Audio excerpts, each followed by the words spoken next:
terutama ketika kita dalam posisi bangun tidur. Bangun tidur itu penting sekali kita melafazkan yang namanya hamdalah. Oke, untuk hari ini seperti biasa pelajaran kita dimulai dengan membaca doa terlebih dahulu. Silakan ketua kelasnya untuk memimpin doa. Teman-teman, kita mulai pelajaran kita hari ini. Apa yang kita baca dalam terlebih dahulu doa mulai.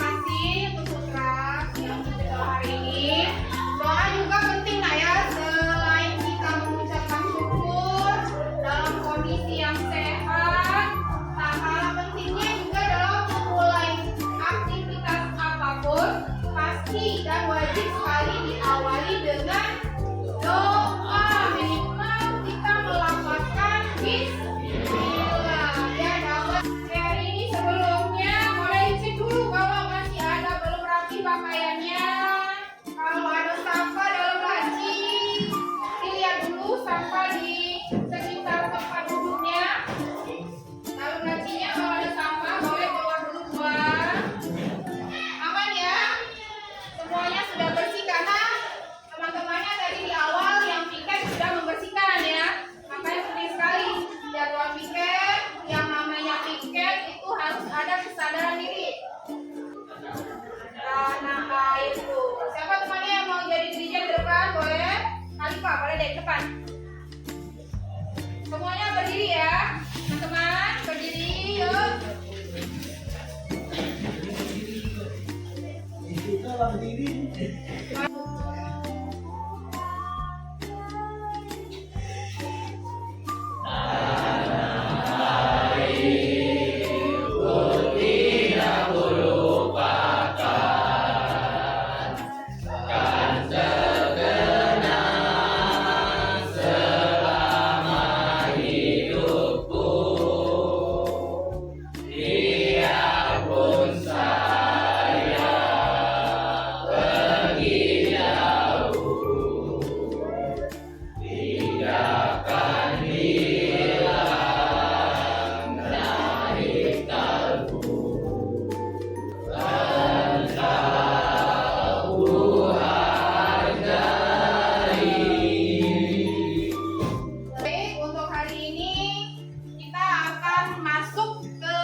Hadapi dulu akan banyaknya ancaman-ancaman, baru kita bisa bela negara. Nah, minggu lalu kita sudah pelajari bela negara yang bisa kamu aplikasikan dalam kehidupan sehari-hari. Mungkin kalau mau kita hubungkan dengan peristiwa yang sedang terjadi saat ini, kalau berkaitan dengan bela negara, itu tepat sekali ya, bisa mereka langsung praktekkan. Itu yang sedang terjadi di negara kecintaan kita, yaitu negara apa? Palestina. Nah, itu mereka jelas sekali, jelas banget ya, mereka sedang dihadapi yang namanya ancaman militer. Itu taruhannya nyawa, nah. Taruhannya nyawa ya, kita bisa rekap sudah berapa puluh ribu tuh korban-korban yang berjatuhan ya. Nah, kalau mau menerapkannya, mau bela negara, itu mereka nggak lagi bela negaranya belajar, bela negaranya buang sampah, enggak. Mereka bela negaranya langsung ke garda paling depan. Taruhannya apa? Nyawa. Kalau negara dalam kondisi damai atau negara dalam kondisi konflik, yang namanya namanya bela negara itu wajib sekali hukumnya ya. So yang bisa kamu lakukan kalau mau dikatakan saya seorang peserta didik sudah bela negara, kamu ngapain aja? Coba siapa yang bisa kasih contoh? Juga bela negara, contohnya apa? Belajar itu bela negara nggak? Iya, karena efeknya itu akan berkelanjutan.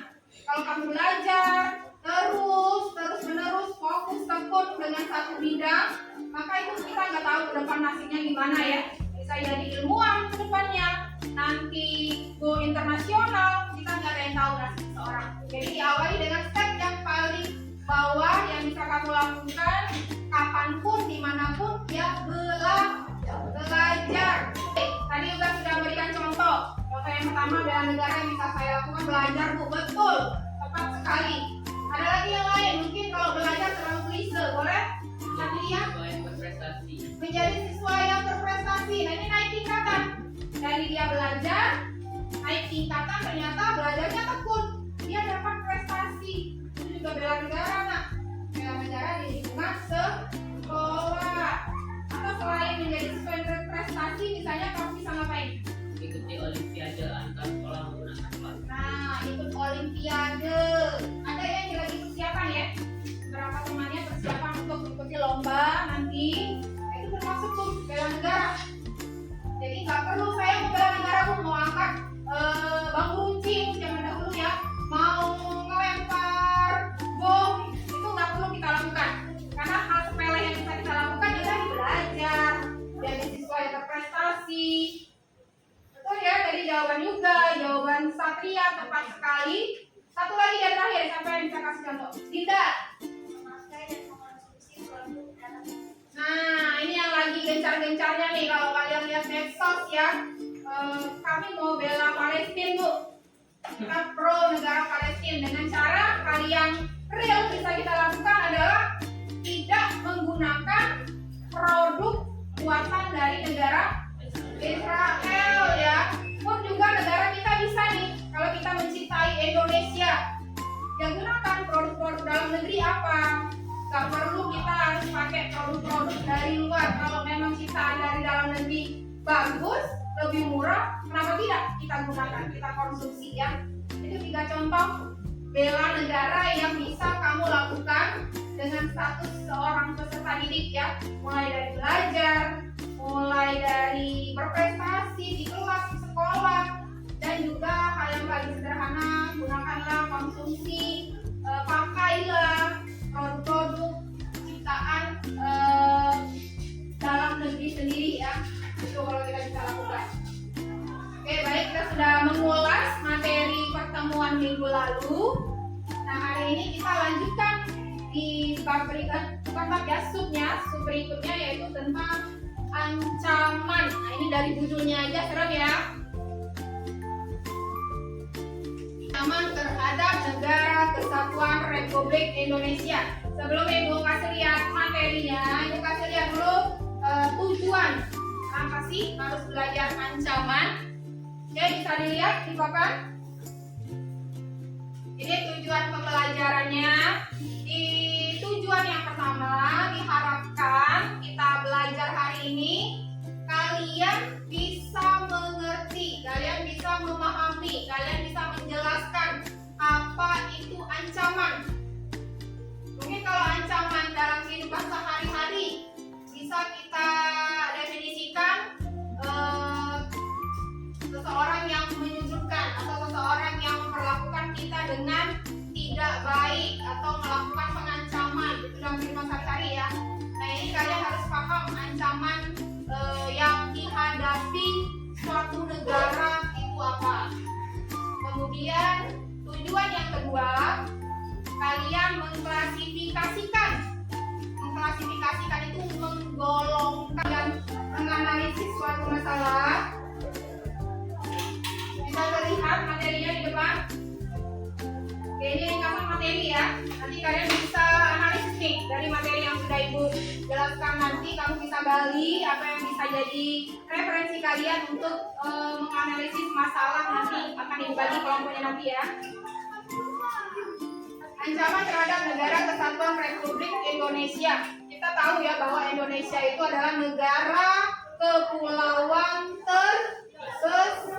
Nah, itu bayangkan, berarti kan negaranya kalau sudah besar otomatis negaranya kaya ya. Kaya akan sumber daya alam itu pasti sekali tuh. Sumber daya alam kita tuh kaya sekali. Kalau sudah kaya tentunya banyak sekali di luar sana negara-negara yang iri.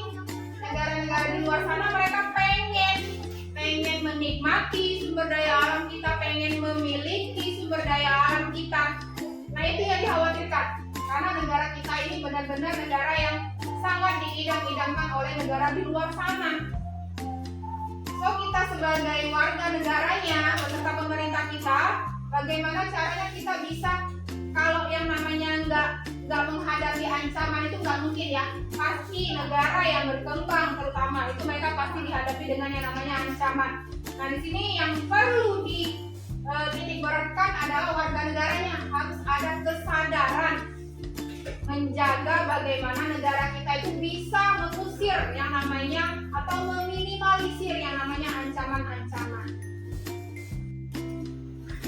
Cukup, kita ke next ya. Ancaman terhadap keutuhan dan stabilitas NKRI. Ini kalau mau kita golongkan, ini masih lanjutan dari ancaman internal ya. Perbedaan suku bangsa. Itu sering sekali terjadi yang namanya disintegrasi, perpecahan ya. Suku mereka seperti ini, suku saya lebih baik, lebih bagus, suku mereka mungkin tertinggal. Nah itu bisa menjadi bahan untuk dijadikan pertentangan yang ujung-ujungnya perpecahan lah yang terjadi ya. Perbedaan agama juga ini sangat sensitif sekali di negara kita yang mayoritas Muslim, tapi juga kita mengakui beberapa agama-agama lain ya yang tentunya kita harus toleransi. Isu sosial ekonomi juga yang tentunya berpotensi mengganggu stabilitas nasional. Oke, dari materi yang sudah Ibu jelaskan tadi, baik itu bentuk-bentuk ancaman maupun pengertian ancaman, itu nanti akan kalian perdalam lebih jauh lagi bersama teman-teman kalian. Oke, sekarang kita bagi kelompok sudah dibagi ya kalian ya. Tinggal di bentuk hari ini boleh sesuai dengan kelompoknya masing-masing untuk merapatkan meja kursinya. Ada 4 kelompok kemarin, boleh merapat. Yuk merapat yuk. Kelompok 1 boleh di sini yang merasa kelompok 1 biar berurusan aja. Kelompok 2 agak ke belakang. Kelompok 3 agak ke depan. Kelompok 4 agak ke belakang.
Terus Isan setelah ini apa sikap yang bisa Isan terapkan? Lebih lagi dalam sikap-sikap nasionalismenya. Maksudnya untuk menerapkannya dalam kehidupan sehari-hari itu lebih dirutinkan. Sikap-sikap nasionalisme boleh kasih tepuk tangan dong buat Isan.